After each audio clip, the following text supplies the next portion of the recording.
সাপ আৰু সাপৰ চিকিৎসা সম্বন্ধীয় দ্বিতীয় গ্ৰন্থ আমি প্ৰকাশ কৰিলোঁ। আপোনাৰ আগতে 2022 বৰ্ষত আমি সাপ আৰু আমি বুঢ়ী গ্ৰন্থ এখন উলিয়াইছিলোঁ আৰু সেইটো এতিয়া চতুৰ্থ প্ৰকাশ আমাৰ মাৰ্কেটত চলি আছেগৈ। আৰু এতিয়া তাৰপিছত আমি দ্বিতীয় গ্ৰন্থ এইটো ভেনম আৰ্মি প্ৰকাশ কৰিছোঁ। এইটো আমাৰ শুভাকাংক্ষীসকলে অনুৰোধত আৰু আমাৰ পূৰ্বায়ন প্ৰকাশনৰ তেওঁৰ প্ৰকাশক যি আছিলে তেওঁৰ অনুৰোধ মৰ্মে আৰু আমাৰ ৰাইজৰ অনুৰোধ মৰ্মে আমি এই গ্ৰন্থখন প্ৰকাশ কৰিলোঁ। চ' ভেনম আৰ্মি আপোনাৰ ধৰক আমাৰ কনচেপ্টটো হ'ল যে আমাৰ প্ৰত্যেকজন ব্যক্তি আমাৰ অসমৰ 3 কোটি জনতা আছে, 3 কোটি জনতাৰ প্ৰত্যেকজনকে আমি ভেনম আৰ্মি হোৱাটো বিচাৰোঁ।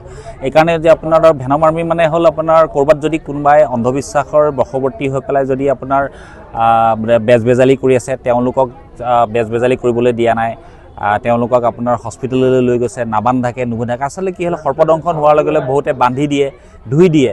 চ' এইবোৰ হ'ল অন্ধবিশ্বাস। চ' এই আপোনাৰ ধৰক অন্ধবিশ্বাসবিলাকৰ কাৰণে আপোনাৰ বহুত ৰোগীৰ আপোনাৰ ব্যাপক অপকাৰ হৈ যায়। চ' আমাৰ এই ভেনম আৰ্মিবিলাকৰ কনচেপ্টটো হ'ল যে মানে তেওঁলোকে যদি ক'ৰবাত যদি আপোনাৰ তেনেকুৱা ধৰণৰ সমস্যা মানে বেজবেজালি কৰিছে বা বান্ধি দিছে, সেইবোৰ বাধা দি পেলাই তেওঁলোকে তৎক্ষণাত ওচৰৰ হস্পিটেললৈ স্থানান্তৰিত কৰিব। চ' সেইটোৱে হ'ল আপোনাৰ ভেনম আৰ্মি। আৰু আমাৰ উদ্দেশ্য যে আমাৰ অসমৰ 3 কোটি জনতাৰ প্ৰত্যেকজনেই ভেনম আৰ্মি হওক, কাৰণ আপোনাৰ সজাগ হওক, সতৰ্ক হওক। আৰু এই সজাগ আৰু সতৰ্কই আপোনাৰ মানুহ এজনক মৃত্যুটো বচাব পাৰিব।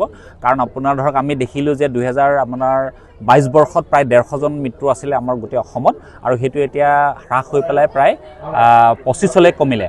এতিয়া এই বছৰ আমাৰ 25লৈ আমাৰ সংখ্যাটো কমিলে, প্ৰায় 70% আমি মৃত্যুবোৰ বাধা দিছোঁ। চ' তাৰ মূলতে হ'ল কিন্তু সোনকালে ৰোগী মানে সৰ্পদংশনৰ পিছত হস্পিটেললৈ অহাটোৱেই মেইন কাৰণ।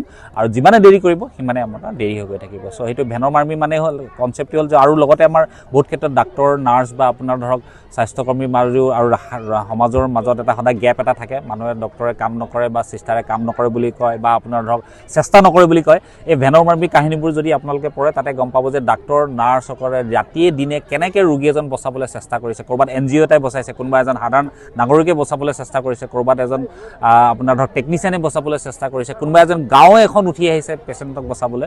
চ' সেই সকলোবোৰে আমাৰ ভেনম আৰ্মি। সেই গোটেইবোৰ আপুনি তাত পঢ়িলে গম পাব। এই যিটো আপোনাৰ ডাক্তৰ আৰু মানে বা ৰাইজৰ মাজত যিটো সম্পৰ্কটো যিটো আপোনাৰ ধৰক ফাট মেলিছে, এই ফাট মিলাটো আপোনাৰ সুদৃঢ় কৰিবলৈ এই কিতাপখনে সহায় কৰিব বুলি আমি আশাবাদী। যিকোনো খবৰৰ বাবে যোগাযোগ কৰক 7099017330 লগতে 7099017110 নম্বৰত।